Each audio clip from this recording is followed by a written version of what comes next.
Hello and welcome to Nintendo Pals Podcast, episode 35.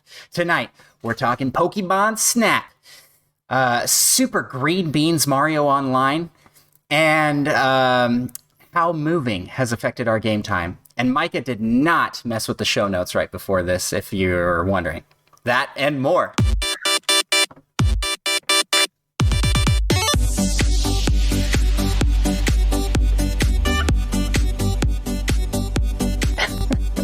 And speaking of Micah, I just threw him under the bus. So, welcome to Nintendo House. Micah is here with Could have been anyone that put in those extra I think you're words. the only one with access to the show notes besides me. I am Andros, and I am joined by my regular co-host, Micah. Yep. And we are joined tonight by extra special guest completing the NintendoDads Pokedex for us, Justin Masson. What's going on? You guys have indeed caught them all. You have caught all the Nintendo dads, so it's fantastic. Thanks, guys, for having me here. I'm excited to talk about Pokemon because we all know that I'm the resident Pokemon expert who thinks it's an amazing franchise. So this will be an interesting show indeed. But I'm happy to be here. I'm excited. This is gonna be great. It's funny because we have we've had so many guests on, and really Micah and I have just been have become defenders of Pokemon Snap. It feels like not defenders. I don't want to say that there's just a lot of people are just like, they're not interested. Why? In it. Yeah. Yep. And that's because this game is really specifically targeting a very specific market. And that's and Micah and I fall into that age range, and there's two specific markets. we're in the upper age range market. Sure, sure. Yeah, and let me reassure you, as a man who's knocking on his 40th birthday very soon, that age demographic and audience is not this guy, or at least not me specifically. I had grown out of Pokemon when it was kind of hitting its main stride, kind of really in the late mid 90s to late 90s, right? I was out of kind of the Nintendo game. By that point, I had sold all my Nintendo devices and had moved on to PlayStation. So it was kind of outside of my wheelhouse, so to say. I knew of its cultural influence, right? Because Pokemon is so huge. But I'm so excited that a lot of people, I kind of make a joke about it, right? This game is not for me, and I don't believe it has to be, right? But I know there are so many people that this game is such a nostalgia kick for them, right? Or sits in that sweet spot. And I think both you and Micah kind of have that age group as well. So I'm really happy that this is here for you. I'm excited to hear what your thoughts are on it, kind of what kind of nostalgia it brings for you, and kind of just celebrating that, because I think that's awesome.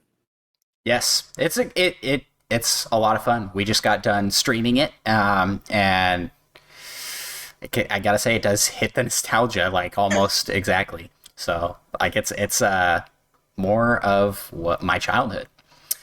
Well, thank you so much for coming on. Before we jump into the first segment of our show, I just want to ask Micah, how are things going for you? Pretty good. Nothing too crazy happening. You were on the fence on picking up Pokemon Snap Day 1, right? But I was. You did go and snap. But then you convinced me to get it by not actually really doing much. I mostly convinced myself to get it. And then blamed. Plus, I got a stimulus check recently, so that didn't help with my not spending money. But really what you're doing there, Micah, is you're doing it for America. Yeah, right. We're exactly right. You're helping into the community. That's the objective of that, right? You went down, you supported, I assume, a local shop. You didn't buy it off of an Amazon or something? Yeah, the Walmart. local Walmart. The local Walmart who employs local $10 cheaper than my local Walmart. Listen, I don't know. I'm trying to help you out, but you did it for America, and I think that's the most important thing. I'm pretty much a patriot, in other words. Patriot. Justin, how are things going? I don't even. Things are good. I don't even know how you continue a show of these. I'm pretty much a patriot. Good night. That's a great episode. Thank you. All you need to know. Yeah, and exactly. No, it's great, right? We can't complain here. I'm up in the Great White North, but it is not the Arctic tundra right now. It's beautiful weather in Canada, or at least where I am. So no, it's fantastic stuff. But I'm excited to be here. I'm talking Nintendo, talking video games. I get to podcast, and that's kind of a Venn diagram of happiness for me. So I'm all in. Nice. Well, we are excited to jump into this. So let's get in the first segment of our show, which is Whatcha Playin. All right, Justin, you wanna start off? What have you been playing lately? Yeah, this is if you're a fan of the NintendoDad show or know much about us and maybe tune into our content, you'll probably discover that I haven't been playing a lot lately in regards to brand new content. What I have been playing is I have been grinding out my battle pass in Apex Legends and Fortnite. Those are kind of like my comfort foods. Those are my go-tos. Looking for some online community. Of course, when you can't connect with people socially, really social gaming or online gaming has been a big thing for me. So I'm playing a lot of battle royale games with a couple friends. And then I've been playing a little bit of Fez. And that's been really cool. Kind of enjoy that puzzle solving element, kind of really casual sitting back. And I just started up Oxen Free. So this was off of the tail of the Indie World Direct week and a half ago or 2 weeks ago. And it came out and it was on sale for it was in Canada, it was less than $10. So I picked it up and man, that is a really cool game. Like there's really great story elements, kind of cool options. Nothing too intense, but just really story based. And I kind of enjoy myself a really good story based, narrative driven game. And so Oxen Free seems to be it. So it's got a little bit of kind of balancing, a little bit of shooting and online play, a little bit of relaxing puzzle solver, and a little bit of narrative story-driven game, and I'm kind of happy. That's a 3-course meal right there. It is pretty good. It's a little diverse spectrum. Nice. How are you liking Fez? I like it a lot. Yeah, it's a game that I never had an opportunity to play. I do find when you switch the camera, right, you're kind of spinning the 3-dimensionals. I don't know why, but I find like when that swap happens, I feel a little nauseous. The quick turn of the screen. I don't know if maybe I'm getting old. Maybe that's it. But every time I switch, I'm like, my eyes feel like they have to readjust, and I'm getting a little nauseous. So I feel like I have to play it in small sprints. So maybe it's just me. I don't know. But I enjoy it's just kind of a chill game. Do you know what I mean? Like I'm not getting shot at. It's not super intense. It's a little bit of puzzle solving, a little bit of thinking. And again, kind of a cool, relaxed, story-driven game. And the game is nearly 10 years old. Right. And it holds up really, really well. And I think it's just a little bit of a masterclass in video game design for sure. Nice. Yeah, it looks really good. It's one I did not pick up. I think I will, though, at some point, just because of its legendary status as an indie title. Yes. And it seems like a really nice, relaxing, puzzly type game. Mm-hmm. Yeah. I enjoy that style. So nice. Micah, what have you been playing lately? Well, we were recommended a game by Bill, Rogue Legacy, but I forgot the name, and I forgot when the sale ended because he mentioned that. So I went on the eShop channel and I came across Moonlighter. Oh, that's a great game. Oh, yeah. So that was on sale. I think with the DLC it was like $8 or something. I picked it up and I put a lot of time into that. It's been a blast. That is an absolutely fantastic game, Moonlighter. Really funny story. I had an opportunity. I was at Gamescom in Germany back in 2018, and they were showcasing Moonlighter there as kind of like an indie corner. And so you stand in line, and then you get in front of you stand in line, you go up, and there's a bunch of indie games. You get to choose one. And Moonlighter was open, and so they put you in front of it. But they give you no instructions on how to play the game at all. And it's literally like they drop you right into the shop. Not into a dungeon, into the actual, you're in shop where you have to start, figuring out what's in your bag and selling. And I remember, I ended up playing the demo for about 15 to 20 minutes, and I was so frustrated because I was like, this game seems like everything visually, this game looks amazing. I've read the description. The game sounds amazing, sounds awesome. Where you're demoing me is no fun. This is it's fun if you know what's going on. It's fun if you've done the dungeon runs, you bring out your stuff, you understand the economy of it. like just dropping you in with nothing was so frustrating. And I left and I was like, this game doesn't interest me. And then the developer sent us the code and I was like, fine, I'll give another crack. And like it takes about an hour to get into it to understand the mechanics of it. But once you're in it, you're like, this is awesome. And they did a great job with that DLC package as well to kind of strengthen that as well. So that's a great game. Yeah, so that's practically all I've been playing. I think I hopped on Fortnite like once. It's I've seen you on quite a bit. A lot. I have played a lot. That's good. Fortunately, I haven't owned it long enough for it to actually say my hours. But it would probably be a little scary. Buddy. I can find it for you. Let me pull up your play. That doesn't seem necessary. It has it. The great part about it is it really has that one more run element, right? That it's just I'm going to go back in the dungeon one more time. I'm going to get a little bit farther. I'm going to grab some more gear, right? Come out of it. There is the strategy part of also deciding, do I progress farther, right? Or is my bag full? I've got a good amount of gear. I'm going to go back to the shop. I'm going to sell this gear and go forward. It's a really cool game. Yeah, I tend to push it a little bit. I'm like, man, my bag's like really full. There's like nothing I can really grab anymore. But what if I find a really cool item in the next room? So I've had quite a few times where I died and lost pretty much everything. And a lot of times where I'm mashing that button to get, because you can hold like Y and it takes a few seconds and then you're teleported out of the dungeon. So there are times where I'm like holding that and like praying not to get hit my last life. Blessed it, but it's not showing me your playtime. I could see. Oh I shoot! could see Justin played Oxen free for a little while. That's what it says. It was a little while. I'm not going to say it was super long. It was a little while. But I can't see your playtime of that. It's not showing us trending. So, but that's cool. Yeah, it's one I was interested in. It piqued my interest, so I'll probably pick it up on sale. I'd say put it in your wish list. It's a great game to catch, and they do. That one goes on sale fairly regular. And Michael, was the game that you were talking about before, Rogue Heroes: Ruins of Tassos? Is that the one you were talking about? That Bill mentioned? No, it was Rogue Legacy, I believe. Rogue Legacy. But I also saw Rogue Heroes, thinking of maybe it was this one, and then Andrew set me straight. Yeah, that's one that's on our radar. Rogue Heroes looks fun. Yeah, yes, that one's like a good multiplayer. It's very Zelda-like. Classic. Yeah, it's. They had a demo out for it, as I recall. Also. Yeah, I tried that out. It was pretty fun.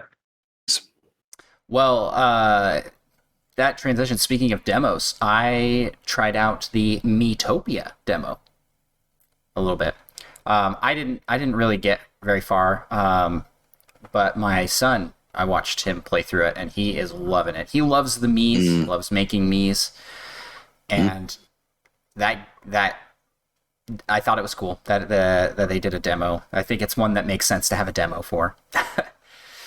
And if I remember correctly, with that demo as well, your progress carries over, I think, into the actual game too, does it not? That is correct. Yep. So nice. if you do buy the full game. It's very similar to if you played on the Street Pass Find Me. It's like a souped up Find Me is really what it is. So it's very autoplay almost.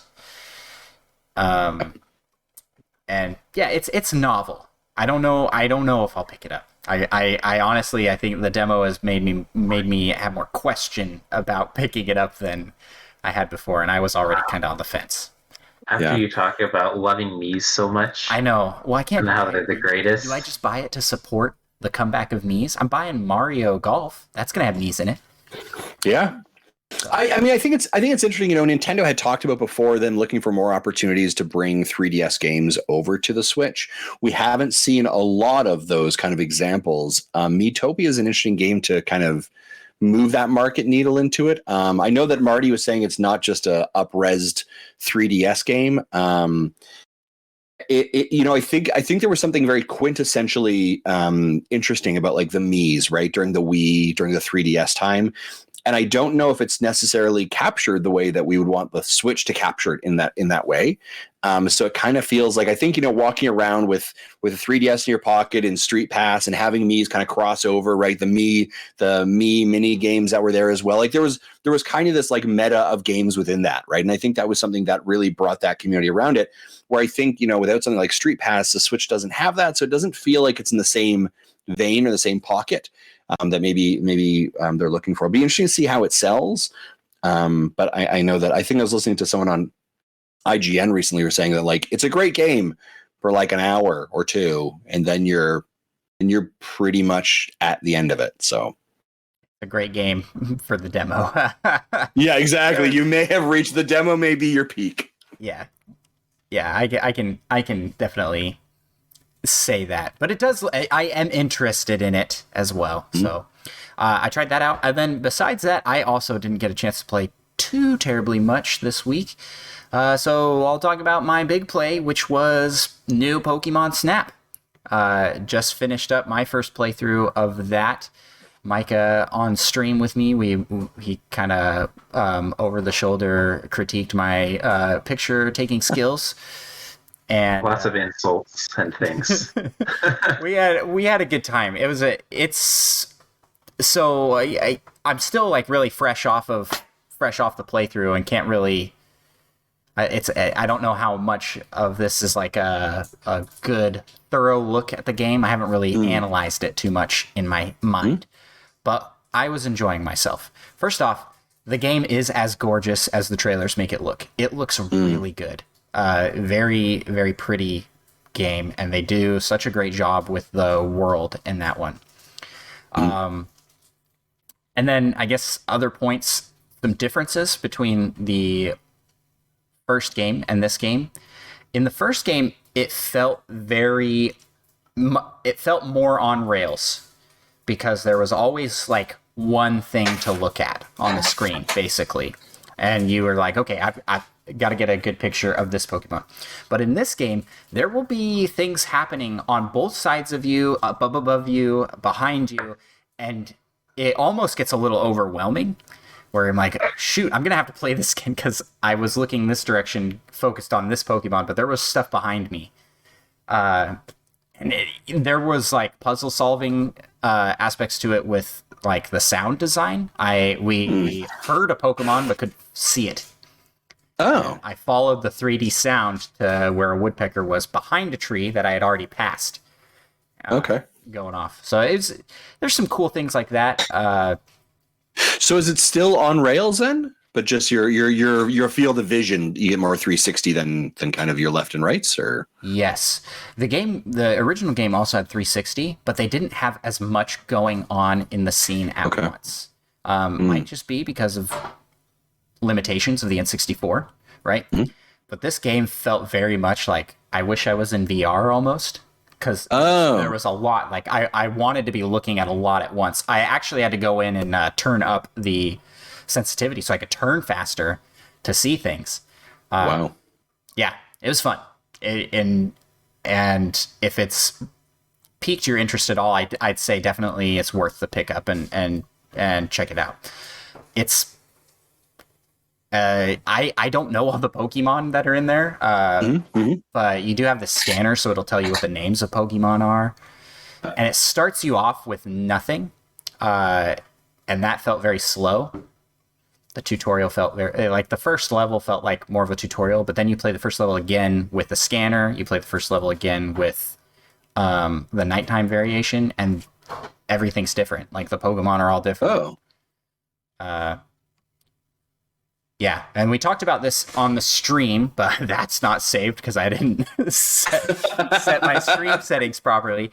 So there are, from what I have seen in trailers, I've spotted 6 different levels, and that's not like variations of the same level. It's 6 unique areas, at least. So that's just in the trailers. I'm assuming there's more, just based off of. I'm guessing there's more. There's going to be like at least some like special areas. There wasn't really a fire area in any of the trailers, and I assume they'll have something like that. Maybe not.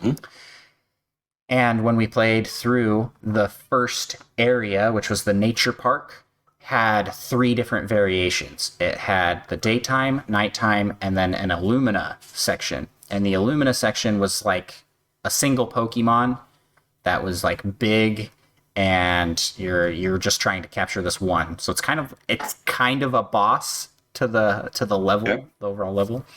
So I assume that all of the areas will have at least 3 variations. So that's cool. That means there's a lot of levels, and going back and doing the same level twice, I think there were different Pokemon than there were the first time. I don't know, because there's so much going on in the scene. Yeah, they have some sort of like leveling up per level that you play on.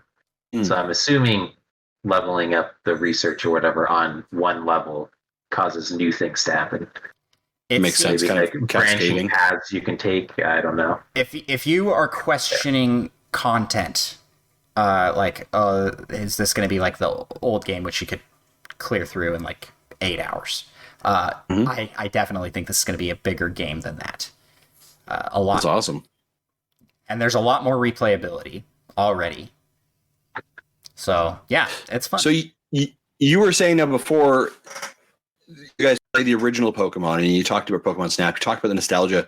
So it's scratching that itch. Like, what is it about Pokemon Snap specifically, the nostalgia part of it, that draws you to the game?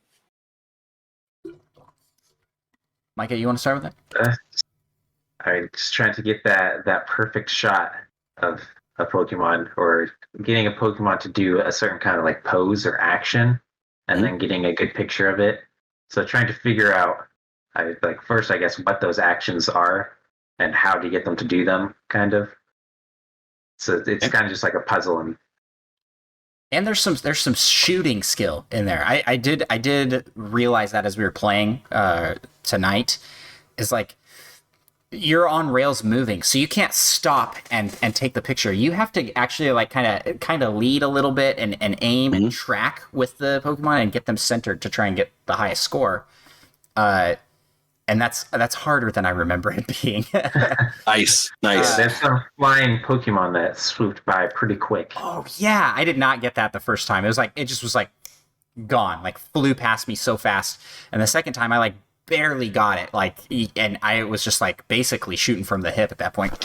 Wow. Like just going crazy with the camera.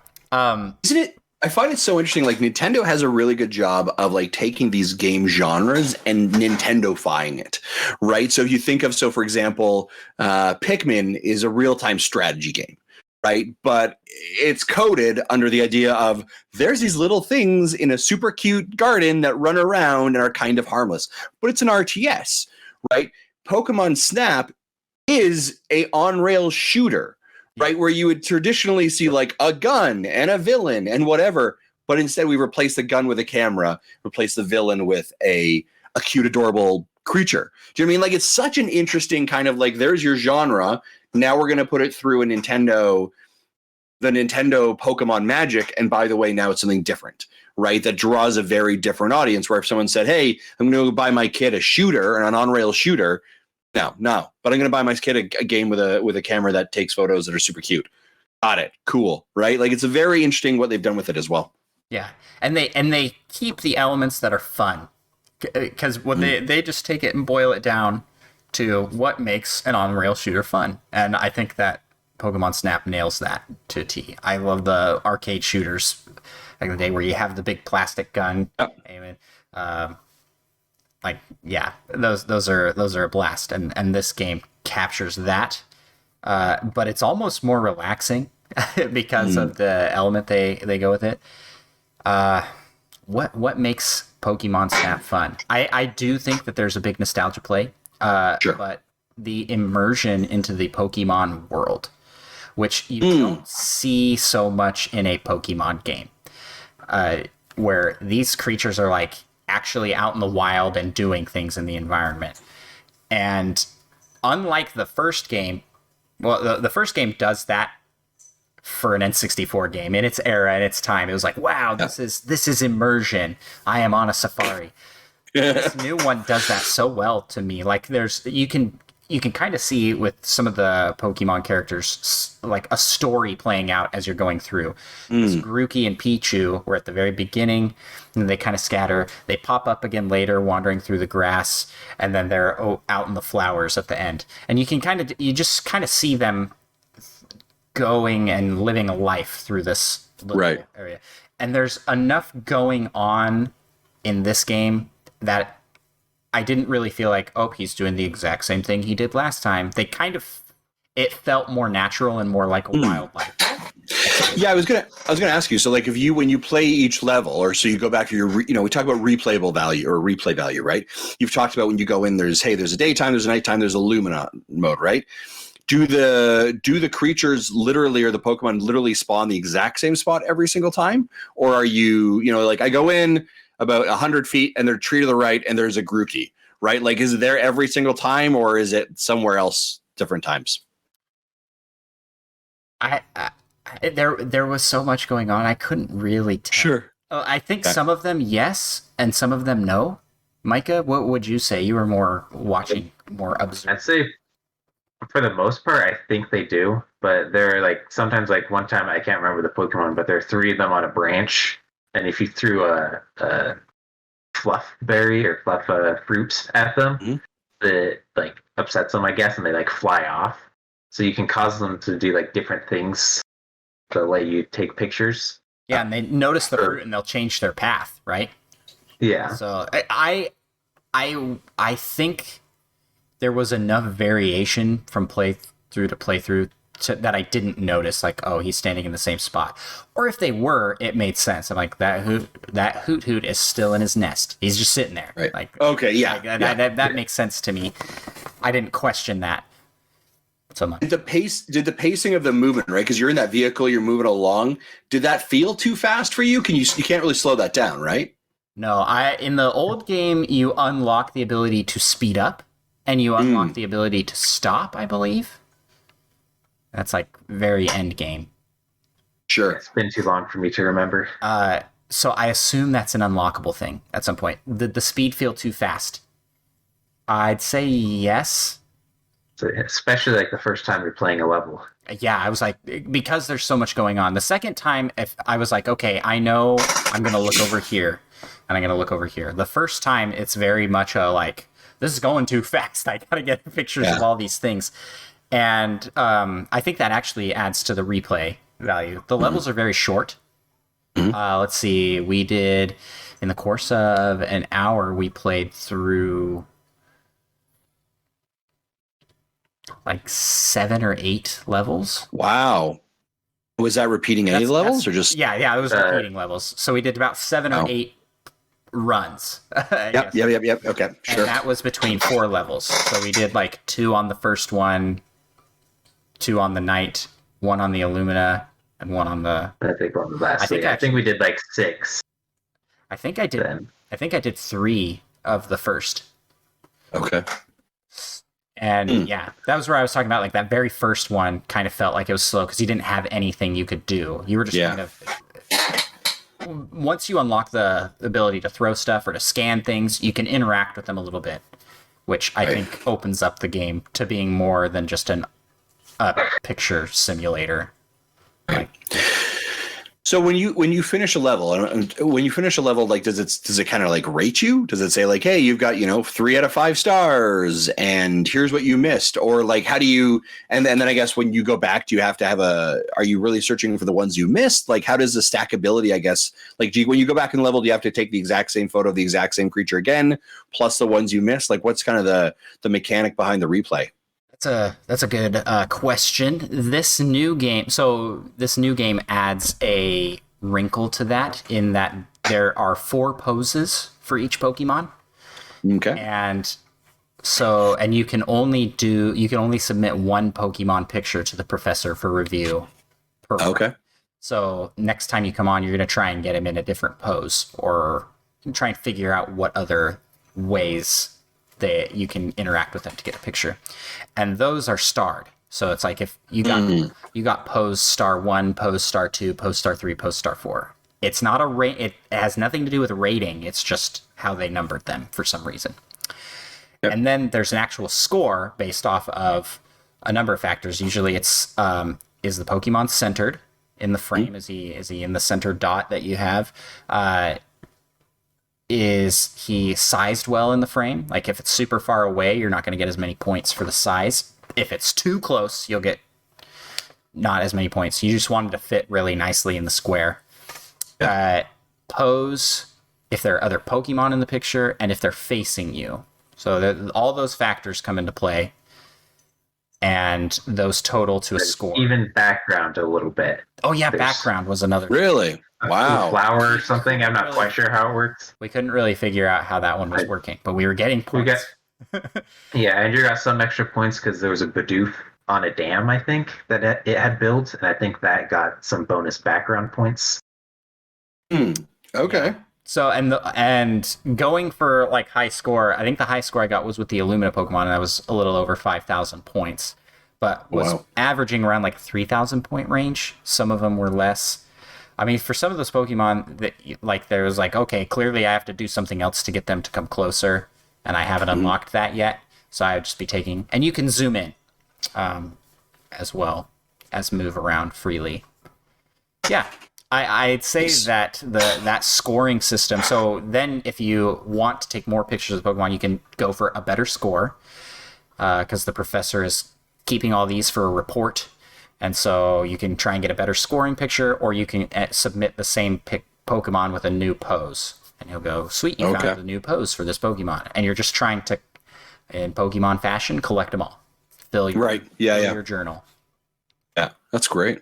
And you said before that you have a son, right? Is he excited to play this? Yeah, because this feels like it's a great like kid kind of target, like sit down with the mom dad kind of audience game. Yeah, so he played some today with his mom. I wanted to keep my stream completely look. So the integrity of your stream needs to be clear and clean. Yeah. So I did not watch that while he was going, but he seemed to have a good time, and I think we're going to be playing some tomorrow together. We'll play through. And that's awesome. It definitely seems like a great one for kids to be introduced to Pokemon. Because it's very much like if you watch the cartoons now, if you play the games, it puts you in the world more than any of those mediums can. Yeah, it looks like an absolutely beautiful game. I think you mentioned that off the top. Like the graphics are just a real nice, crisp look to it. The engine's good. The world's very bright and colorful. Can I just say, like, the Pokemon Company needs to just ask Bandai Namco for their assets and go from there. The cutscenes, everything looked infinitely better to me. Personally, in my opinion, it looked so much better graphically than Sword and Shield. Nice. Yeah, that's great. So much better. I was like, this looks really good. It's one that is definitely a showcase for the graphics on the Switch. You know, there's games that you go, you got to play this, like Breath of the Wild. Like, look at how stunning the scenery is in Breath of the Wild. Look at this world in Mario Odyssey. Monster Hunter. Doom Eternal. All the gore. Yes, all the blood and guts. Monster Hunter is another one that people are like, wow, this looks so good. I think this is up there graphically with that. The gameplay is not nearly as intense and movement oriented, so they can really focus on the graphics, which I think they did a good job with. That's awesome. And I know that the voice acting is pretty good. I'd say. Yeah. Fantastic. Those are always good things, right? Those can bring you into a game. I know that on our team, Jesse is excited for it. Jesse's got it, and I know that Tim is actually sitting down with Sammy, and they're going to stream some as well. And so, I know that Tim's son Sammy's going to enjoy it as well. Looks like a great game, and I think there's definitely a huge audience for it. Not only to your target audience before that nostalgia, but also this new audience of younger kids who will be in that. So it looks like it's a great game, and I'm sure it is going to sell amazing for them. I really hope that it sends a signal that, like, hey, we should do more of this. Let's not wait. Let's not do this again in another 22 years. Right? Do you think some VR or something next time? Yeah. Seriously, that'd be so cool. Like, to set this up in a VR space like this. That was I was going to ask you guys as part of our community corner, but I guess I could talk about it here. Yeah. Like, what would make this game a game you would purchase? Like, what would make this game perfect to you? Oh, that's a great question. I do think, like, I mean, it's obviously not I don't have the nostalgia for it, but I mean, the more and more you talk about it, it sounds interesting, right? I don't know what the franchise equivalent would have to be for me to kind of jump in and say, and maybe it's a Metroid game. Yeah, right? yeah. Maybe it's a last episode, Metroid Snap. Metroid Snap. I don't know. Maybe it's that. But I love your comment there of like VR, because if you could put this in a VR space, just that experience alone may bring enough to people to bring into the kind of the immersion of it, and that sounds pretty incredible. Yes, yeah, I think that would be really cool, and this would be one that's really suited for that. They did say motion controls are supported, so I might try that out, see if that helps with that. Maybe do it in handheld. You can kind of do the old 3DS Face Raider game. You know, yeah, there you go. Yeah. So that do they have all the Pokemon in it as well, or is it like only a select amount? So from review, I saw it supposedly has well over 200 Pokemon, which is not all. I think all is like 900 or something like that now. Yeah. Which, let's be honest, is kind of way too many Pokemon to put in one game. Yes, yeah. Like all the different animations. I mean, but could you imagine? Could you imagine a game like that? That would be like so much content. Well, I mean, there's this kind of idea, like, and maybe it's just the way my brain thinks, but like, couldn't you see a DLC pack for this? Couldn't you see? Oh, by the way, here's a new island that you go to, and by the way, there's another 200 Pokemon on this island. Like, as opposed to a new entry in the series, just kind of continue to push out DLC packs or updates, or whether they're paid or whether they're free, and just kind of continue to bring people back to it. The other question I have to ask, Andros, is I assume you're going to be taking photos of the creatures and printing them off on your Pokemon Snap, specific dedicated printer, hanging them up all over your wall, heading down to the Blockbuster and doing it. Isn't that what they used to do back in the day? Yeah, man, I would go to the Blockbuster. Yep. I did not partake in the fancy Pikachu printer, but it's a cool idea. I'm excited to share these online.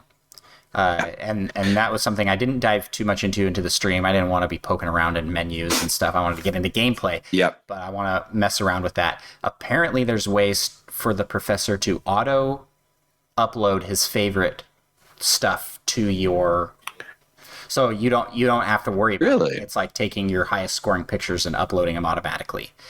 And then there's also, you can go through and save and post edit and stuff.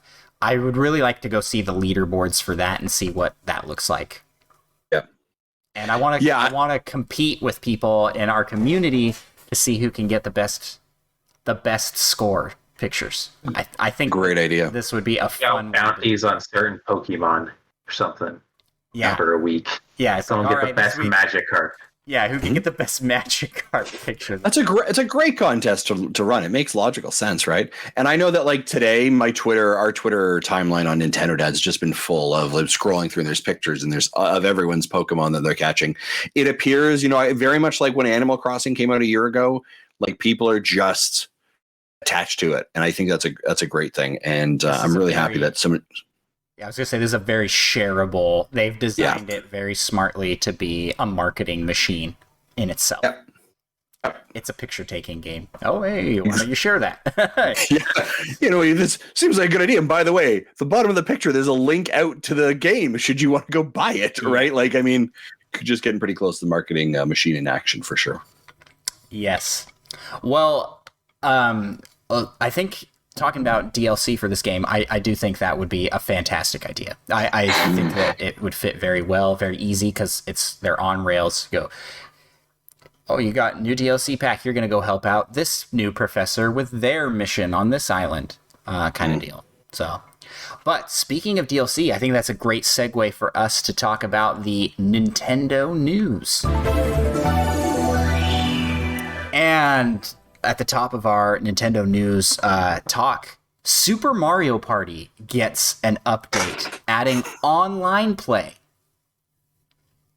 And Justin's giggling to himself there. I got to hear what are your thoughts on this, man? Well, like you can't be mad about a free update, right? Like you can't be mad about a free update. That's awesome. I appreciate that. Quintessentially, when I think Mario Party came out, this was such a big thing that everyone asked for. Like, man, it'd be great to be online. Great to be online.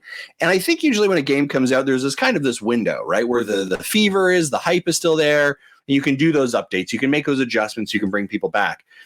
2.5 years later is past that window for sure. So it's one of those things, like it's a little too late in some ways. Again, I can't be upset they did it. It's great. Thank you. But I think it also goes back to a little bit of what we were talking about before. Nintendo really understanding that social component, really understanding their weight in social, their weight in connection. No doubt a game like Mario Kart has been a huge online presence and a huge for people connecting the pandemic. Animal Crossing did the exact same, although their online infrastructure for Animal Crossing is a hot mess. They need to fix that. But to be able to say you can now play Mario Party online with friends or family across the world, whatever it is, give them that option, family game night, whatever it is, that's a really great thing for Nintendo to do. So I can't get mad about that. It just feels like it's 2.5 years too late, which is unfortunate. The other part that's really interesting is this is a game that is in Nintendo's top 5 or 6, I think it's top 7 maybe, most sold games on the Switch. It's over 10 million. The game right above it is Super Mario Odyssey. So like there's a clear stack of kind of the games it goes for. My curiosity is this Nintendo quintessentially just being Nintendo? Like, hey, we've updated. We're done. Off they go, right? Or is there a long-term strategy and plan? I've said before, I think it's interesting that this game was not called Mario Party 9 or Mario Party 10 or Mario Party 11. It was called Super Mario Party, right? They moved away from the numbering situation on it. Could this be Nintendo actually stepping in and saying, we're going to use Mario Party as a long-term solution game for the Nintendo Switch, and putting online infrastructure is one way. And then in the next 6 months, you see a DLC pack for, here's 2 new boards, 2 new characters, 10 more mini games for $10 or whatever it is. And they begin to kind of, create more hype and create more movement around this game. That would be great. However, Nintendo could just be being Nintendo and is like, all right, well, we updated it. Bye. And that's it. Like, it's just the weirdest thing in the world. Like, why out of nowhere this shows up? It's weird. But thank you. Thank you for doing something. Probably been hard at work the last 2 years to get this out. And it just took them this whole time. I do think that this was a direct response to COVID. They're like, this game needs multiplayer, and there's no way to do that now. So giving it that option is really cool. This kind of became a game that, when the pandemic hit, became a game that gets dropped. It's like it sits in the back of your game collection, collects dust, or in your virtual folder collects. I don't know what do you read? Virtual dust. It's one that hopefully this gives new life to it. I'm thinking. It's like you were kind of hinting at there, Justin. Is this a long-term plan? Maybe it's not. Maybe it is just let's get a short sales boost for this game because it sells well. And I've already seen a lot of people, myself included, going, well, I guess I got to get this game now.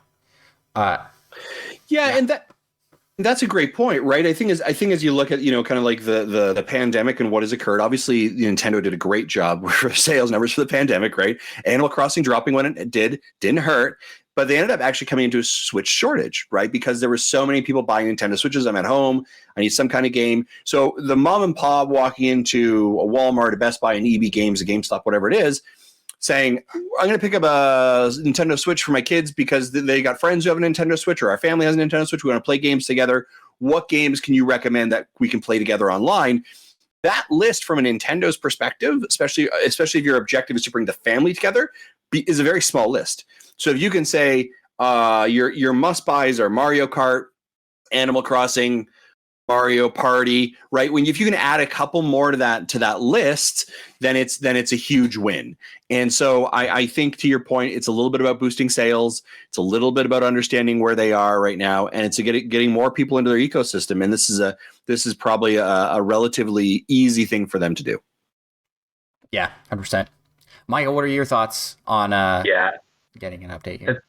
I think it's kind of just classic Nintendo, and they're just like one and done. They're just going to move on. They're like, okay, you're welcome for this after 2 years of nothing, and we won't be doing this again. But who knows? I'd love to be proven wrong. Yeah, that is exactly it, right? I'm hoping that we're all wrong, but I feel like this is such a quintessential Nintendo move, and we all have hopes and aspirations and dreams for things that are not going to come to fruition. Yeah. Yeah. It's like maybe if it was going to be long term, they would have had a little more build up to it or something. I don't know. They just like shadow dropped it. Yeah. Yeah. I'm excited for what this could mean for the future of Nintendo games. Will they be just randomly dropping DLC for games you thought long were dead for DLC? They can. They're like, hey, keeping you on your toes. Yep. You know that game you bought back in 2015? Surprise! You know what I've always wanted? DLC for 1-2 Switch. Well, guess what, folks? It's now available. Like, get out of here. Oh, yeah. Now online play supported on 1-2 Switch. Yeah. That is great. So we kind of already talked about this in Whatcha Playin, but I do want to mention Metopia got a demo. If you are a Switch owner, definitely check out the demo. It's free and gives you a good taste of what the game is. But what's really cool is they added the Mii editor in the game is far beyond what the Switch base comes with, in that it adds basically face paint, makeup, and a lot of customization you can do for your Mii character's look. And it's basically a drastic upgrade from what you saw on the Wii U. Now, I recently have made Miis on just about every platform because we got a Wii U and have some Wii games, and you need to make Miis on the Wii channel on there, that's the first instance of the Mii. And then we made some on the Wii U. And I guess would the 3DS be before the Wii U? I don't remember which order those came in. 3DS, I think, was before the Wii U, yeah. So I have also recently made Miis on the 3DS. My son has been way into Mii stuff. He's rubbing off. Old man's rubbing off on him, I guess. But he's like... So we've made them on here, and you can see the customization increase with each iteration. That's a new iteration word we're going to use. Iteration. Yes. The first game, I cannot make the Mii that we use for our logo for Micah. The haircut and eyes and all of that stuff does not exist in the first iteration, because I tried. I was going to use it for our stream, starting stream soon. With our Miis doing. They didn't realize people would want to make their Mii look dead inside. It's kind of what my Mii looks like. Your Mii looks. I just look so done with everything. excited to be on the show. Yes. And so then the 3DS has a little bit more options. The Wii U has a little bit more options. The Switch has more options in its hidden Mii menu. Yes. It's not a in-your-face app. It's hidden inside the icon menu. And that is what the Metopia uses, but then builds on top of that with a makeup system and face paint system. So people are making just wild, crazy cool looking Miis. I saw Shrek. I saw Sonic, the movie Sonic, the scary one. Wow. I saw the scary one. Tons of cartoon characters, actors, actresses, you name it. Like, you just go out and Google search for Miis, and you can find people's codes and download them and put them into your game. And I think that this is going to make the game... It's going to give the game some legs that it didn't have in its memeability. Like, people are going to play it and get it for the laughs. Yeah. And I think that's kind of, in a way, that's kind of how the game is designed to play, right? Like it's a game where it's not taking itself seriously. You're getting to customize your adventure. Might as well put in some silly faces. So yeah, that is really cool, and makes me just go, like I talked about, why is it hidden on the Switch? I'm hoping that this is a resurgence and it will come back and become like, this is the new Mii channel. Yeah. And we're going to use these more again. I'm scrolling through Twitter right now with the hashtag Metopia, and holy cow, are you right? Like some of these images are amazing. Yeah, you're like, how did they make that? How did they make Sonic the Hedgehog? Banjo. I saw one of Banjo. Yeah. And it was like, it looked so good. Yeah, these are crazy. Rappa, I saw that one. That was pretty good. Yeah. Wow. Definitely check those out. And like I said, check out the demo, because in the demo you can download people's Miis. So that's a feature that's part of the demo package, and you can toss them into your game. Yeah, the Miis, it was interesting. Nintendo institutionalized the Miis in the Wii, right? I mean, that was their branding, that was their logoing, right? Like everyone, like if your friend came over, they used their Mii, right? And their Mii looked like them, and it was all of that, right? You were able to transfer these Miis. You were able to transfer Miis into a Wii remote, and then go over to a friend's house and transfer them out of the Wii remote onto their Wii. Yeah. Like they did such a great job, right, of that. And they were running so high with the 3DS, and so it got institutionalized into that, right? And we saw the Street Pass, and so it became really this, like, the Mii almost became, as I shouldn't say as iconic, but in kind of the way you'd speak of Mario, right? If you saw Mii, you're like, oh, that's Nintendo, right? And to a point where, like, all of a sudden Microsoft is going, oh, we should do something, right? So they created their avatar system, right? So it became this kind of this really interesting kind of cultural touchstone in regards to how we foresee ourselves within games. And they had that momentum, and then they moved into the Switch. And the Switch continued the Miis, as you mentioned before, but the Switch was such a disastrous fail that, like, anything that... Yeah, sorry, I apologize. Yeah, the Wii U. What was I saying? The Switch? The Switch. Oh my gosh, sorry, lads. Fail. The Wii U. Wow, getting old man Justin now. The Wii U was such a disastrous fail that basically anything that was on that ship, the captain's going down with it, and it's burning, right? And that's really, I think, they wanted to do such a hard cut from the Wii U. Like, we do not want you to associate anything with the Wii U that you might normally associate, so we have a fresh start with the Switch. Except for all of our games that were on there, because we're going to port them. Yeah, except for all of the games that got ported, right? Well, but you got to remember, like, other than like Mario Kart 8, when that port came over, like, we didn't know what else was going to come over. Right. They didn't know the success they were going to have at the time, right? Now you look back and you're like, okay, I'm tired of the Wii U ports. But, like, they tried to really have a clean break with that. And so that's why you see the Miis buried so far into the infrastructure that it doesn't really logically make sense. Where before, I mean, you turned on your Wii U, you're literally in the Mii Plaza, right? That's where you arrived. Like, it was such a bread and butter functional part of their system, their ecosystem. And they just like, let's get rid of that as quickly as we possibly can, because the Wii U is killing us. It's kind of like what's the saying? Throw the baby out with the bathwater, kind of deal. And it's like a good thing. Some of the great things about the Wii and the Mii games in general were very much targeting the more casual market and the more just general market, everybody. Yep. And I think with the Switch, they were really trying to target the gamers, you know? Yeah. And so they're like, they don't want these baby Miis, but I think they're realizing that they do, and they're coming back, because you see them coming back in Metopia. They're going to be the main character in your single player campaign of Mario Golf. Are they? I didn't know that. Yep, you play as a Mii for the single player in Mario Golf.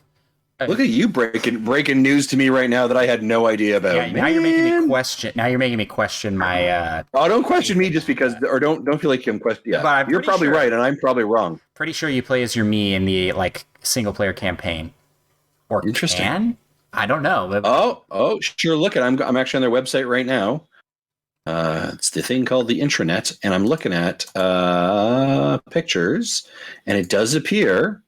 Yeah, looks like the character that's your me in a golf uniform doing the conversation, and you're building your character from there with control and spin and stamina. Yeah, all right, sure, look at all the RPG elements with like the stats and stuff. Those were exactly for me, so it didn't look to me like you could play as the other characters doing that same build up. But then again, enroll your Mii character in golf training in a prestigious country club and go from rookie to pro.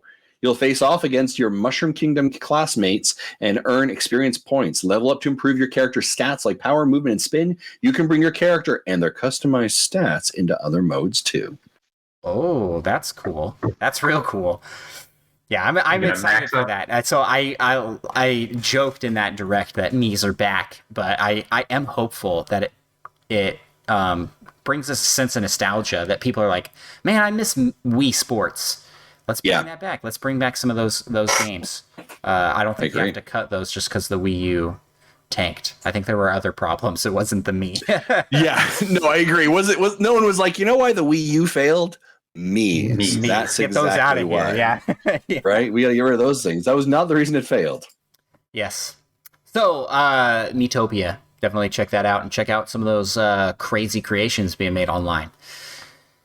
So let's talk a little bit about the Wii here. If you're in the market for a Wii, the Queen of England's gold-plated Wii is up for sale at a $300,000 asking price.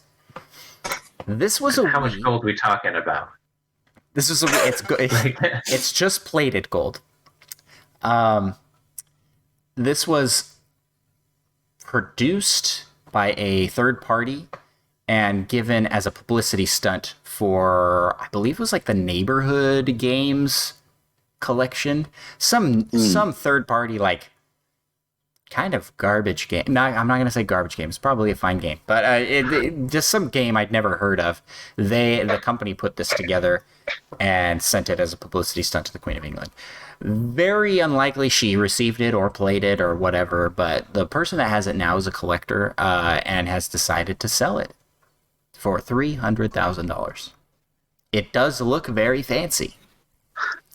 But I do have to point out that to get a gold-plated Wii would cost far less than this. It's going to cost way less than that to produce one of your own. So I'm not doing either of those things. I can't afford even... Yeah. I don't think I could afford even like a gold spray paint to spray my Wii. I like my plastic plated Wii just fine. That is so crazy and weird. Yes. Yeah, wow. I do got to point out, thanks to Mecha Dragon for pointing that out. I think he said we need to all pitch in and buy this for the Nintendo dads. I appreciate that. That is a new Patreon tier level right there. Like that is something. Wow. You get to become a Nintendo dad? You get to become a Nintendo dad if you buy the gold Wii from the Nintendo dad. That's exactly it. We will honorarily bring you in despite anything in your life and just say this, you're indeed a Nintendo dad forever and a day now going forward. I just want to see like some weird like old, circa 2000 iPhone video of the Queen like playing Wii golf on this thing or Wii tennis. Do you know what I mean? Like it's like I want that video to exist, but I'm sure it probably doesn't. But like and just like smack talking like Charles. Do you know what I mean? Like, come on, hit it, you old man, right? Like just and a lot of just like and it just has to be like censored all the time because she's just dropping swears all the time. Like that's what I really want to see. That is definitely not what happened or what exists. But hey, we don't know. That could have happened. It could have. Yes. So the Queen of England's gold-plated Wii up for sale. And that about does it with our news, other than I'll highlight again, new Pokemon Snap just launched. And also, I did not put this in the show notes, but Monster Hunter Rise received its first update, which gave layered armor and 3 Elder Dragons and several new monsters. In addition to that. Are you guys playing Monster Hunter Rise? No, we are not on the Monster Hunter bandwagon. Sorry, Pokemon Snap came out. That's my Monster Hunter. Yeah, that's fair. Everyone has it, right? But Sorry, say that again, Micah?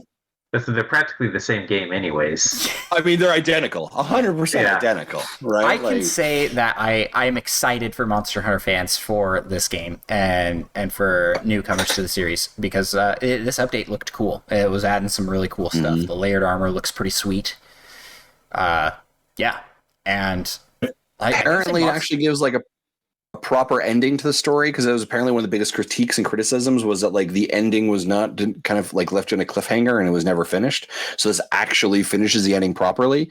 And apparently they have a 3.0 patch scheduled for the end of May also. So their strategy and kind of these fast follow DLC patches, free updates to support the game, I think is great. It's really going to extend the like launch cycle for this game. Like you think, okay, this game sold this much at launch. Well, it's still kind of in launch mode, and the first DLC came out, right? Like it hasn't been out on the shelves that long and sold crazy well, and is going to continue because each DLC you're going to go, ooh, that's really cool. And, you know, maybe by the end of that 3.0, I'll be like, you know what? Okay, I'll go get it. I'm waiting for another game to come out. Go buy it. So, yeah. This one. This is one of those games you talked about before with Metopia demos, right? This demo came out, and I love when we can actually get a demo of a game. Because I remember when I saw this trailer, and I was like, oh, this looks really cool. And then I played the demo, and I was like, no, I am canceling my pre-order. This is not a Justin game. But I think those are great parts about demos, right? Because they can give you that opportunity to jump in, understand a game. And I think demos that allow you to kind of progress with the game and keep that save data going forward also do a really great job of that. So, yeah. I think to your point, like these not saying these are different audiences, right? But I think like these are two major hitters coming from Nintendo, right? With Monster Hunter and the fact that the argument could be made that Monster Hunter maybe wasn't fully baked, right? This is why our 2.0 patch is getting that final kind of chapter to the end of the game and putting in some of these things that kind of felt like maybe they should have been there. Capcom and their agreement with Nintendo was they really, really wanted to hit or needed to hit that end of March cycle because of the fiscal year. And the amount of finance, the amount of money that they made off of that game so quickly in that demographic, especially in the Japanese and Chinese markets, was exponentially important. And then, right, so there's a very dedicated audience to that. Then 1 month later, you come back with Pokemon Snap, another game that has a really dedicated fan base and audience that have been craving this. Like Nintendo's stacking up some really good cards for them fiscally. And I think it's very interesting to see what their numbers are going to end up looking like. Yeah, gosh, they're leading strong into this fiscal year with Pokemon launch in the first. I mean, there's going to be, from the sounds of it, like 3 Pokemon games come out this fiscal year. With this one, then we'll get Shining Diamond, and then Legends, like, and all Legends, all of those are going to sell like crazy. So, yeah, dang. But speaking of demos, Pokemon Snap needs a demo. I'm going to come out and say that, even as a fan of the series that thinks that everybody will enjoy this game, I think it needs to show that a little bit with something, just one level, maybe a little farther into the game, not the like intro level, so you have some of the stuff. Yeah, it would really benefit from a demo, so people can really go, okay, this is what I'm going to be doing. This is the loop of gameplay. Yes. Because let's be honest, just watching it, the game doesn't really seem that exciting. Kind of like meh, but it's a lot better when you're playing it. Yes. Or if you know how it plays. Yeah, we had a lot of people that were in the stream that had expressed to me privately that they had no interest in getting the game, but were excited for my excitement. Nice. Yeah, that's a good thing. But I do wonder if watching gameplay will change your opinion. I really do think you got to try it, and that's where I wish a demo would come for that game. It would be so easy to do. Whereas like Monster Hunter, I don't feel like demos very well, because there's like a whole aspect to the game that you don't get in the demo, which is collecting the armor and crafting, and that's what people are really into. It's like, okay, I want to go find this specific monster so I can get this helmet, and I need it at this rank. All these different elements that you don't get because it's just dropping you in the middle of the game with no instructions. Their demo made the game not interesting to me. Yeah. Which is the opposite effect of a demo, where Pokemon Snap would be so easy to demo and would give the effect, I think, that is desired from a demo, just to convince people to pick it up. Yeah, I 100% agree. Demos can, I mean, that's subjective, right? They need to either sell you on a game, or if not done or executed well, they can very often say, no, I'm not going to buy that game, right? It's kind of a double-edged sword because people are like, well, should demos come out? I fundamentally believe that demos are really great. And I believe they're consumer forward practice, a consumer forward idea. If a demo didn't come out from Monster Hunter Rise, I would have bought Monster Hunter Rise, and I would have probably been angry about that. But maybe not, because starting from the beginning versus starting like right in the middle, like they do. Like I said, I don't think they demo well. I really don't. And that's the thing. And I'm going to be honest with you. I'm like, every once in a while, like I'm hearing Tim, I'm hearing John, I'm hearing some of these other John. Yeah, John talk about it. And I'm like, man, maybe I should pull the trigger on this game. Maybe. And then I see someone talk about like 4 menus, a crafting system.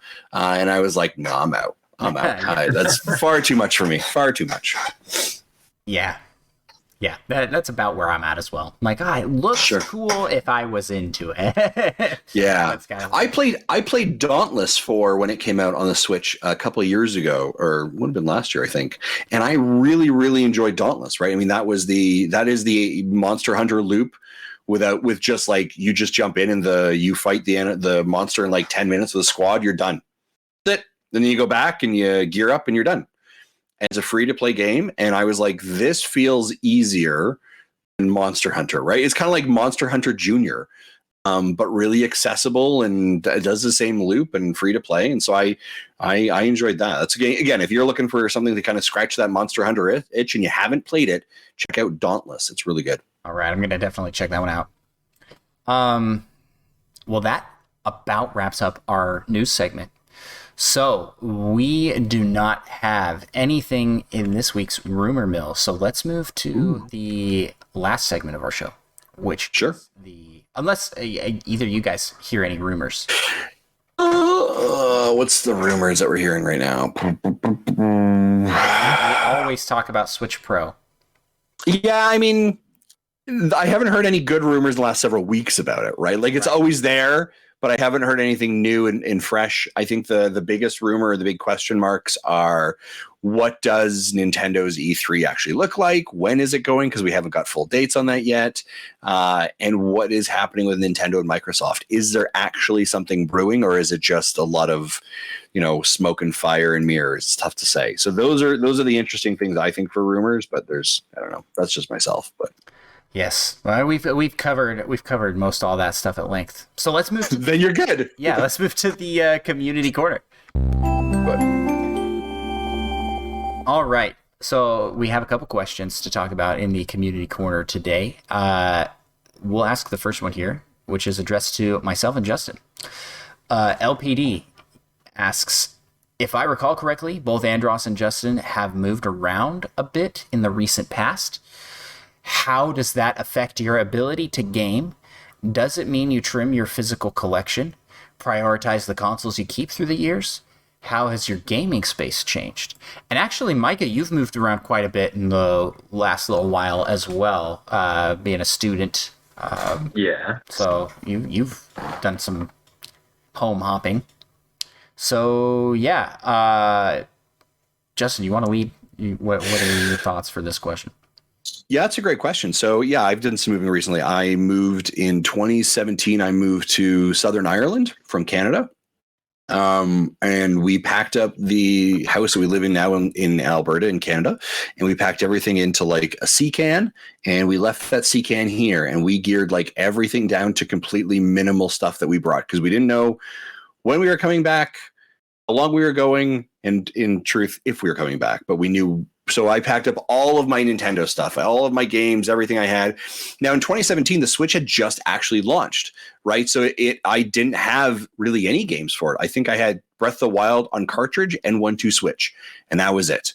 So I packed everything else up, packed the dock, packed up the Switch, and traveled abroad with it.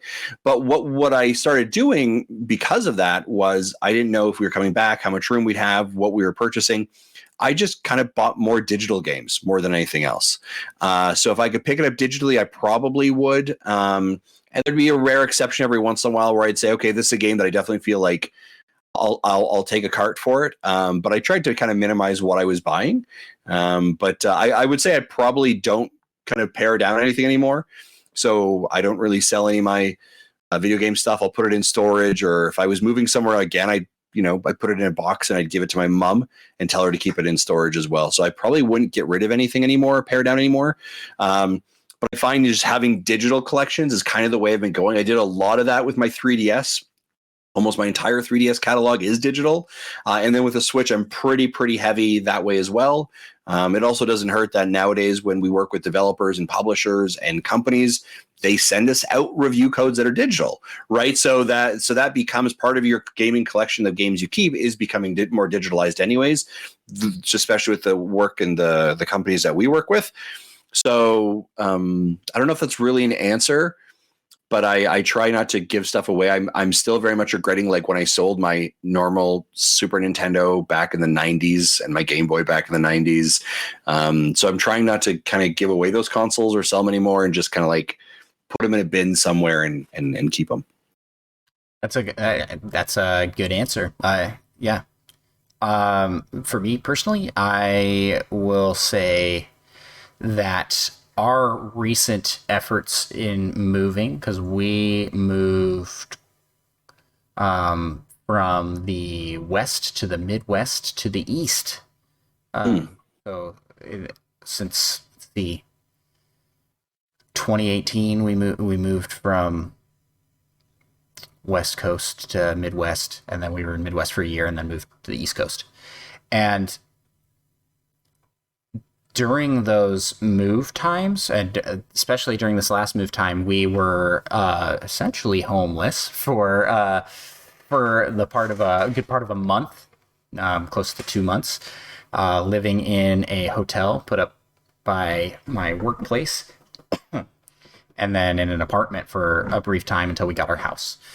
And it actually reinforced our gaming in a way, because for my kids, we didn't have their toys. All their toys were in transit, in storage, waiting to be moved out because we didn't know when we were going to get our house. And so all we had for like kid entertainment was TV and video games. And we're like, well, we don't want them to sit in front of TV all day. And we didn't really want them to sit in front of video games all day either, but that was kind of the go-to between those choices. When you're in a hotel, there's nothing else you can do. There's no space for them to play. And we were in a hotel for a couple of weeks.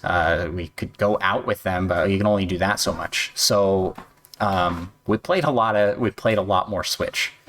We had just gotten the Switch Lite for Animal Crossing, so we had 2 Switches and could play games together. And yeah, I'd say that it just got us more into gaming than we were. Because that was all we had. Yeah. As far as paring things down, I have never gotten rid of any of my gaming stuff. It might have stayed with my parents for a bit. But I have inherited the Nintendo 64 and the Super Nintendo, and we still have all of our game collections for those. I inherited most of the Wii collection. So I hang on to that stuff, but my collection is not huge at the same time either. I'm not a collector. Not like our buddies from the Retro Logic podcast where, they got lots of games, lots of games and lots of stuff. So moving in that case, they probably have to pare down or have to have that stuff in serious storage. Whereas mine can all fit into a nice box by itself. So it's kind of something where you think like, oh, I wouldn't have so much time to game. Well, actually, that's all I had to do in my free time besides because we didn't have our other stuff. Yeah, we were very much like that too as we traveled throughout Europe and throughout Ireland. Having the Switch with us, I mean, it was actually, you know, again, we got it, and then, you know, a month later we were on a plane traveling or moving to Ireland, right? So like we barely had time with it. I remember the flight over to Ireland, like I played hours of Breath of the Wild, right? It was brand new, but we would take the Switch with us everywhere we traveled throughout Europe. Right, because you don't know when you're at a hotel and you're like, okay, well, there's nothing to do right now, or we don't, you know, well, the kids are going to bed. Do you guys want to play a quick game of Mario Kart, right? Or do you want to play a little game of something else, or Overcooked? And I huddle around the screen and you'd pass the Joy-Cons around. I remember one Christmas we were in Barcelona. And we all sat around and got one of those like Switch stands, and we had brought some extra controllers, and we played Overcooked as a family. And just like, you know, it's one of those things that I think the Switch does such a great job of bringing people together and bringing families together to play and kind of enjoy that really wherever you are, you can play a game together. And I think that's a great thing. And we're definitely a family that enjoys our game time. Yeah. Yeah, you're 100% hit the nail on the head there. The Switch, I couldn't have done that with any previous Nintendo console and any other company console because it's a portable system and it is so easy. Even playing docked, it's so much easier to travel with a dock than to carry a PlayStation 5 to your friend's house, kind of deal. Yep. Micah, what are your experiences with moving and game time? So I just like moved between several different apartments for school and whatnot. So I essentially just left all my big gaming set that I wasn't likely to use at my parents' place. So I didn't really have to pare anything down. Actually, we speak last episode. It's like he's still rocking the Wii gear right there. Yeah, so I also don't get rid of anything. My parents did get rid of our original Sega Genesis at some point, which I was a little sad about, but who even knows if that would work today. Yeah. Well, thank you for that question, LPD. Hopefully that was a good. One more piece of that question. How has your gaming space changed? And for me, now that I have a house, we have a Nintendo room. We've got it's our guest room, so that's like we've got a Mario wall, a Pokemon wall, which we just got those new Pokemon Snap posters, pre-order bonus, which is pretty cool. A Zelda wall, and then the last wall is miscellaneous. All it has right now is one Animal Crossing piece of art. But I'm excited to have a space to put things. I've got a bookshelf with my game collections on them. It's so nice to have graduated from apartment living and from travel living where everything's kind of kept in. I've still got all of my Switch games are actually in this little Switch case. Yep. Those are great. But now I'm displaying all my cases up on the shelf, which it looks nice. So yeah. Nice. Yeah, I think for me very very similar as well. I have a kind of a dedicated space. We have a downstairs living room that has kind of it's the kids play. It's a kids playroom, but it's kind of the kids hangout room with the TV. And so we've got the video game consoles set up there. We've got an extra dock there. I've got a pony wall that has all the amiibos on it and posters. So I've kind of got a dedicated space. And my wife is very kind to kind of say, this is your dedicated space to be a complete geek of Nintendo stuff, and so she supports that as well. I think if it began to kind of creep into more things, she might say, "Okay, sure, look, you gotta pull that in there, or rein that in a bit." But she's very good to say, "This can be your passion. This is your room, so go for it." Yeah, my wife is coming to that point. We had all this Nintendo stuff. I was like, "Can we put this up somewhere?" And she's like, "How about the guest room?" We'll manage into that room up there, but we like it. We actually both really like how it looks in there. It's very cool, and I'm like, man, I wish my whole house was like this. Someday it'll overtake. Yeah, I'm in my gaming area pretty much. And it was when we first moved into the house. It was the previous owners had taken part of the garage and built this like room. So this is like right next to the garage and whatnot. It was originally part of the garage, and so me and Andrew spent many hours out here gaming. But Jam room. Yep. It's called the jam room because that's where your brother would play guitar, right? Yeah, it's a little quieter, a little bit away from everything else. Yeah. So it's where he and his friends could play music.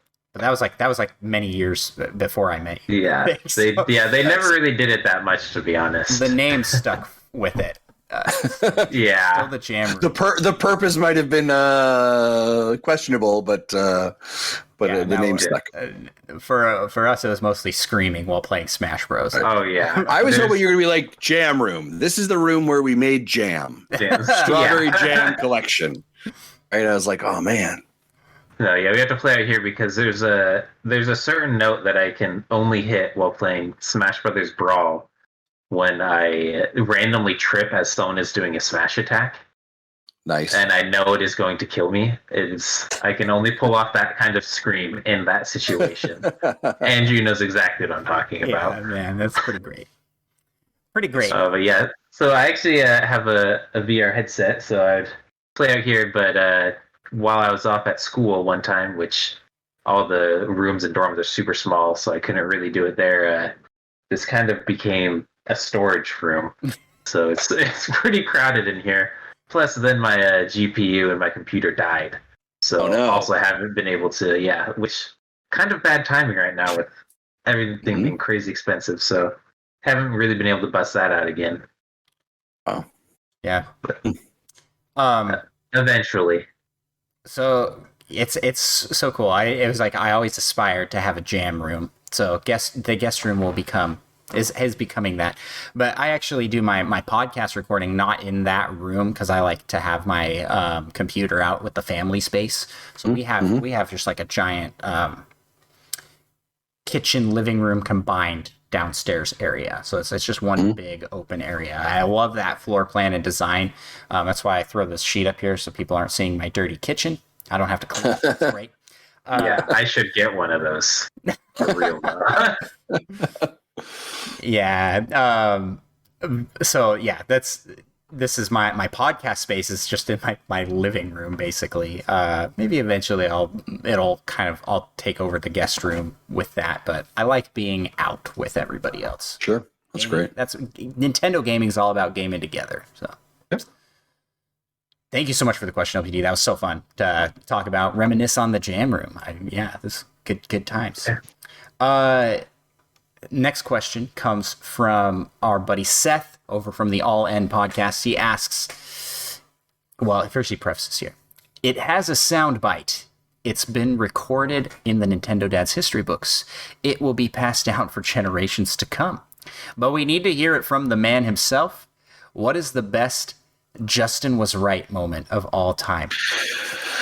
Oh, I mean, that's a great question, by the way, Seth. Thank you for that. And he hashtags that. Hashtag Justin was right, which should become a trending thing on Twitter. It should be, right? Like we've seen it actually. NintendoDads actually went in and made a GIF for it. There is a specific like animation movie GIF. Tim did the work for it. He's also done a Justin was wrong one that we don't hear nearly as often. That's a really, it's so funny because that's almost become a character or a character meme onto itself was the Justin was right. I think my favorite one this sounds egotistical. There's been a fair bit of them, but I think the one that really for me, I think I enjoy the most actually happened within the last couple of weeks. And so I run our social and I had just said, boy, it feels like about time for an Indie World Direct. Right, any day now feels like we should have one, and literally the next day, Nintendo is like, an Indie World Direct is happening, and I was like, okay, that one was a little bit spooky, So that one felt pretty good. Insider trading going on right I know, right? I was like, ooh, people are going to start thinking I know something I don't. The one for Apex Legends was always kind of good because that was a real roller coaster. No, that's not a Justin was right. That was an Andrew was right. I was gonna say my number one Justin was right moment was Apex Legends coming in because Justin and Tim got into this Tim's like it's coming start of next season. Justin's like it's coming start of this season, and I said you guys are both wrong. It's coming in the middle, and you both of you. I didn't put any money where my mouth was on it. I just said that, and both of you guys were like. That's the stupidest idea I've ever heard. Yeah, you're like, why? I thought we were almost talking about betting. I think I was saying to you, I was like, do you want to bet on this? Like, I was so confident. I chickened out, man, because you guys were so confident in your answers. I was like, well, maybe it won't. Maybe it won't. I should have stuck with my guns, man. I would have got 2 free indie games from both you and Tim. Right? Yeah, no, it's good. It was a fun. That was a fun one, and it was one where I have no idea what inspired me to think that it would be coming mid-season because it doesn't make sense. It didn't make sense. It doesn't. It really didn't. It was the weirdest decision. Made no sense. I actually think it's interesting because if you look at because we do the predictions every single year, the guys bust my balls a bit for some softball answers. Like I'm like Nintendo. They always say Justin says Nintendo will put out games and he wins, and I'm like, okay, well I get a little bit more detail than that. But if you look. Yeah, if you look at this year's 2021, my predictions already, I have already lost the game because I was like, oh, Apex will come out exactly this date, and I was completely wrong. There was something else that was I'm like, yep, I'm completely off on this one. It was nowhere. We're halfway through the year, and I know I've already lost it. I think with the Justin was right component of it, I also very much enjoyed when Justin is wrong. Because I think so much of our community and so much of everyone else kind of enjoys that, kind of piling in on that. It's always fun to kind of pop your colors and color and gloat for a bit, but to kind of be bring out the loser and give him a bit of a rowling. I think community enjoys that. And so sometimes I'm happy to play that kind of no, I was completely wrong. I was an idiot, and kind of get roasted a bit for it as well. That's why I always say Metroid Prime's going to be out this year, every year. Because eventually it'll be true. Eventually it'll be true. Yeah. I enjoy it. I think that is peak NintendoDad meme culture. I don't know if you can say you've got meme culture. It's right up there with shirtless Justin. Those are the Yeah, I don't take myself too seriously, as you can probably tell. I'm just it's a bit of a laugh, have a bit of fun, and if it makes people smile, and that's all I ever look at it, right? And I think in a lot of ways, the character that I've kind of built a little bit of a character on NintendoDads, right? Where it's a little bit of me turned up to the 11 or the 12, right? Because I'm not super egotistical or cocky in normal life of yeah, I'm gonna write and I'm gonna tell you how it's gonna be and this and that, right? But if I turn it up a little bit, it's almost like a villain, and kind of a caricature that people I think enjoy as well. It's also the kind of the CEO role that I play, right? Oh my gosh, have we gone for an entire month, guys? And you guys let this go? Who's HR? Who are we talking to here? I can't believe you guys are horrible. Nobody's getting pay raise. Tim, you're getting fired. There's no benefits, right? And of course, the truth is we're not a company. There are no benefits. Nobody's getting fired. I don't have any of that power. But if we play this kind of role, it's a bit of fun. So it's a little bit behind the NintendoDads kind of curtain, if you will. I enjoy the behind the scenes here because this is. I love it. I think the NintendoDads is the best Nintendo podcast out there. I mean, you're very kind. Besides us, I can't there was maybe tied, but I don't listen to myself. So. I don't listen to myself, right? I listen to another show. Nice, I appreciate that. Thank you. Well, that's very kind words. There was a time on the podcast rankings that if you go into Apple or whatever. I think it was in Canada specifically. We were ranked the number 2 Nintendo podcast. And it was IGN, right? So Nintendo Voice Chat. It was us And then it was Nintendo's own podcast, the Power Podcast, whatever it was, and they were number 3. And so I took a bit of a victory lap on that one. I was like, we are ranked better right now in the podcast feed than Nintendo's own podcast. And then we fell shortly after that. But I appreciate those kind words. I think anytime people can create content, it's great. So. Micah, I guess we'll adjust this question a bit for you on here. What is your best hashtag Micah was right moment? We've been doing this show for almost a year. Have we had a Micah was right moment? Exactly. That's what I wonder. I was like, man, am I ever right about anything? Because I can't think of any. And that's never a good sign. I was going to say Micah's very much a safe better. He will always take the pessimistic, like excuse me, Metroid Prime 4 October 14th. Minus wow. I'm sticking to it. October 4th. What is October 14th even like a Friday, or is that like a Wednesday? I can check that. Because I'm like that's some bold predictions, Micah. And it's a Thursday, the perfect day to release. Or maybe not release, maybe just tell us more about. I'm keeping it slightly broad. Okay. When we talked about the Xbox Nintendo rumors, Micah was like, it's absolutely nothing. There's nothing there. They just put the Switch in the background, they're having a good laugh. And that's it. There's no partnership, there's nothing coming from that. And I think Micah's been right on a lot of things like that. But you just don't remember those because nothing happened. right? Yeah, that's exactly it. When nothing happens, everyone's like, okay, yeah, I guess you're right. But when if you can predict it and something happens, you look like an oracle. Do you know what I mean? Like you look like an amazing person. Yeah. I remember the one that I didn't, and this sounds funny, I didn't put out, but I thought about it, and I didn't just put the tweet out, was when Ori Will o' the Wisps came to Switch day in that shadow drop. And we had like a Nintendo Direct, Indie Direct or whatever. It was like early that morning. And I remember I was like, if there is a time that they're going to do it, last September was when they put it out. This September would logically make sense. I wonder. And sure enough, it showed up. And I was like, that would have been a much better Justin was right moment had I put that out an hour before that drop occurred. So that reminds me of another moment. And this was also on the NintendoDads Discord. I put out a prediction that we would be getting a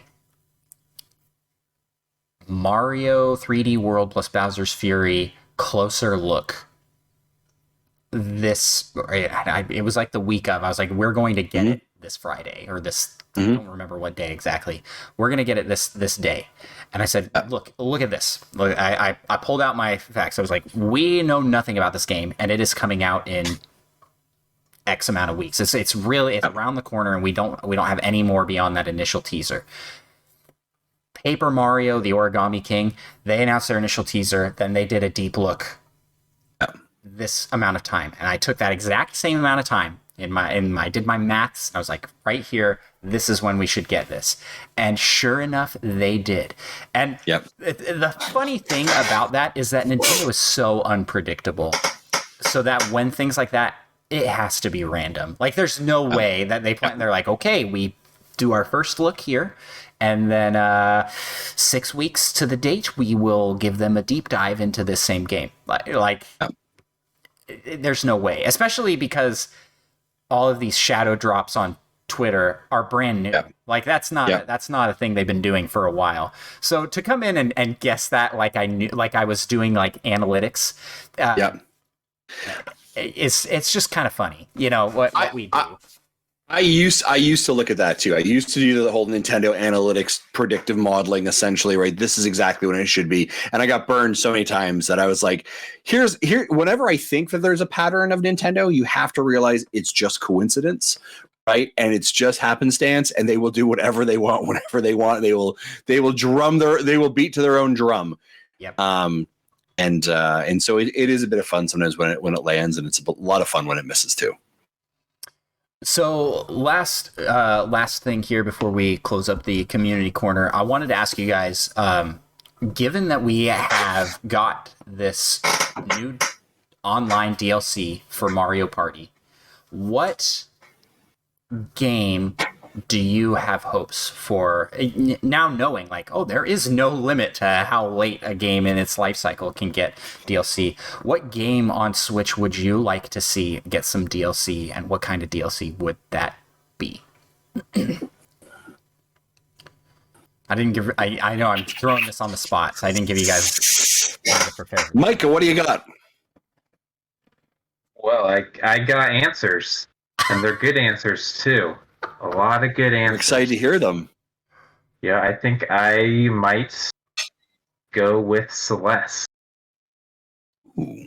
That last, like, the farewell levels, super crazy difficult. Actually, like a couple weeks ago, went back and played through them again. So that game is just so good, and it's like the perfect difficulty where it is almost frustrating enough to make you want to throw yourself down some stairs, but not quite. And I feel like there aren't too many platformers like that have just like that perfect level of difficulty. Yeah, Celeste is great. So, Celeste yeah, some more just like that. I think. Yeah, if we're talking indie titles like that, I think Enter the Gungeon would be a prime one for some more content, even though they made a sequel. But I think the base game could use. Well, it's kind of like a spin-off. Yeah, base game would be really cool to get some DLC. I had a good answer for this, guys. Oh, if we're talking first party, Plock. If we're talking first party, Mario Kart 8 Deluxe. Now, at this point, I would love the next Mario Kart to come. But I think that the game is still selling well enough. It's kind of in the same boat as Mario Party, where it's like, we've done nothing to this since we launched it, and it's just selling. They don't need to make a sequel. They could just make more DLC. And they might just throw in and go, hey, we're adding Tom Nook as a playable character. We're adding, let's see, they've got Splatoon. We're adding Kirby and some Kirby tracks. Oh yeah, like that's the kind of thing. A lot of the games that I love have already received DLC or are actively getting DLC still, like Smash Bros. Breath of the Wild. And Breath of the Wild, I mean, isn't Breath of the Wild 2? Am I misremembering this? But wasn't that, like, didn't that start as DLC? And they're like, well, this could be a full game. I think so. I think that was one of the comments they had mentioned, that it was originally starting as. Yeah. And then, like, Splatoon 2 had DLC. Yep. Right? They did a good strategy there. The one that I think just Rabbids, right? That one had DLC. That was a great DLC pack too. Nintendo really did a great job. Pokemon's had their DLC, Smash, right? I think I would agree with you. Mario Kart is to me, that's a standout obvious. Like you have so many copies of that thing sold. That is an easy remonetization model of you can squeeze another $20 out of people by getting new carts, new whatever it is, right? Like they're at 38 million copies of that thing sold. Right, so you take 50% of the population, 19 million of those copies, and you decide to sell a $20 DLC pack, right? Like, I don't know, what's 19 million times 20? Right. Well, let's right, like a lot of millions, right? Like about $400 million, pretty close to. Yeah, like that seems like a pretty easy thing to do. So I think that would be one. The other one that I think is really would be amazing would be Super Mario Odyssey. Oh yes. Right. I feel like I would love to see what that DLC, like there was always a talk that there was a DLC pack or a strategy or something. And I would love to see what that looks like. And the other one would be Luigi's Mansion. I love Luigi's Mansion 3. I loved. So I think DLC packs for either of those two would be absolutely fantastic. But Odyssey was always the one that Nintendo started off with some bangers, right? So we went Breath of the Wild had DLC, first year. Smash Brothers had DLC. Pokemon has DLC. Splatoon has DLC. Like they really built a DLC strategy with their games.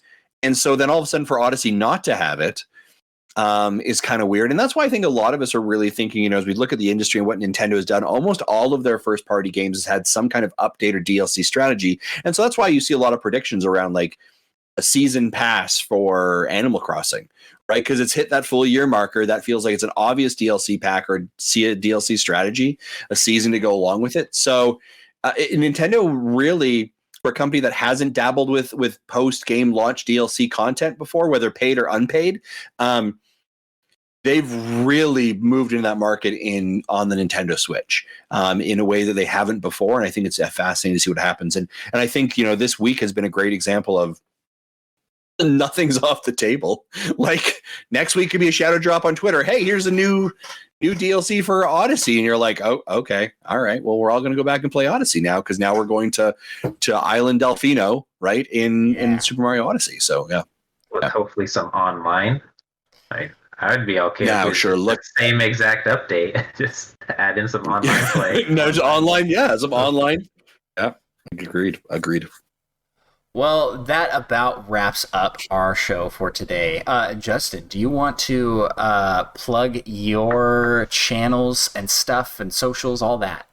Sure, yeah. So we have a community called NintendoDads, and you can go on every single social media platform, pretty much. It's Instagram, Facebook, Twitter, YouTube, Twitch, and type in NintendoDads, and that is us. We are a show that has been around for about 7 years, and it is taking video games, a passion of Nintendo, looking at a very family-friendly lens through the ideas and framework of a bunch of dads who have grown up playing video games and now are raising their own little gamers. And so that's kind of the show. We do a podcast every single week, and you can get that on iTunes, Stitcher, Google Play, wherever you get your podcast stuff. And that's what we do. So I appreciate you having us here or having me here, and I appreciate you having the other gentlemen here over time as well. And it's been great to hang out with you as well. So thank you for this opportunity. Yeah, no, thank you guys for coming on, sharing some of your number 2 podcast Nintendo power with us. There you go. We do have a lot of cross-pollination with people. We do, and you're so active in our community as well, and we're so thankful for that thing. I know that you do some videos for us and create content, and I would just say it's kind of really awesome to see the energy and passion that you guys have for your podcast and what you're building, and you're kind of the Nintendo pals and building that brand, and it can be a slog, but just kind of it's really great to see you guys do it. I think it's really awesome, and I appreciate the support and love and work that you also give into our community as well. So thank you. Yeah, it's a great community to be a part of. Like it's like we aspire to be as good as the Nintendo Dads. Too kind. If you would like to find us on the socials, we are on TikTok, Twitter, Instagram, and that's it. Yeah, we haven't done the TikTok because we're like, I'm just getting too old. I just can't figure out TikTok. It's just all videos of shirtless Justin, and I was like, we can't do this. We just can't do this. Yeah, it was getting flagged too often. It was getting weird. It was getting real weird. We actually found like quite a bit of success with TikTok. It's been pretty cool. Interesting. So yeah, definitely hop over and check that out. We do teasers to our episodes, and every once in a while do other goofy videos. So check that out, and definitely hit up and join our Discord. It's open to all. A family-friendly, non-toxic environment, which we are trying to foster there, and everybody there's really nice and awesome. If you're looking for people to play games with, we are deep dived as a community into The Longing, and looks like see that we're going to be started. Oh, yeah. Just like, I don't know why, but I'm looking. I'm on your Discord right now, and I see that your games are Fortnite, The Longing, and Pokemon Snap. Yeah. That is a Venn diagram of very interesting topics between the three of those areas, and it's quite a weird, like, I don't know why our community got so into The Longing. It's a great game. It's very fun. I didn't talk about it in my Whatcha Playin because I haven't touched it too much, but I don't have to. There's time. 400 days. I got time. Yeah, like 99% of the activity out of those 3 games is the longing.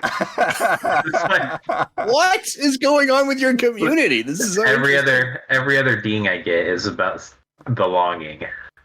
Yeah, Mike. I kind of regret a little bit just spoiling the ending. Yeah. Yeah. Wow. I'm gonna have to take a look in that feed in a little bit here and see what's going on in that area. Yeah, we are having a blast over there. So if you want to look for a community that's playing games, well, we play more than just those 3 games.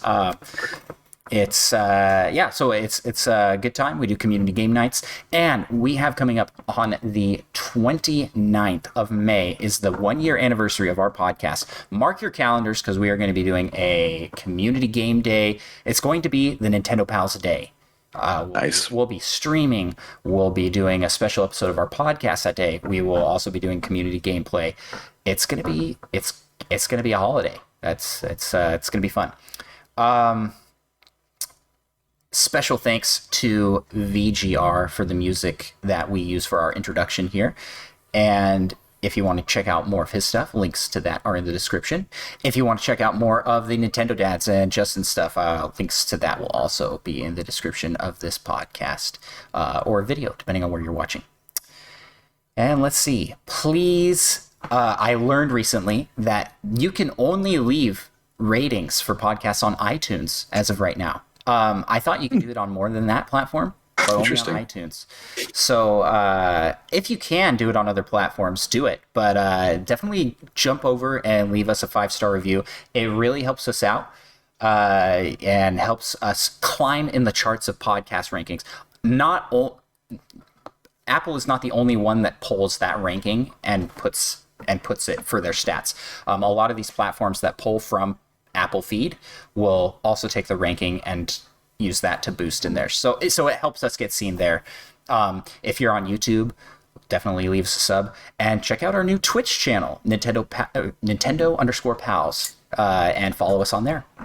We're going to keep putting stuff out. We're having a blast making all this stuff, and thank you guys so much for those that do listen and follow us on all those platforms. You guys are awesome. And that about does it for our show. So, Justin, you want to send us off here with a closing remark? My closing remark, ladies and gentlemen, if you want to grab a pen, grab a paper, take a moment, sit down, you can write down, this is true from the oracle that is Justin. You can even put hashtag Justin was right. Let me give you an honest, actual truth that you need to know right now. That is 100%, 110%, take it to the bank. Fact. Miis are what killed the Wii U. Thank you all for watching.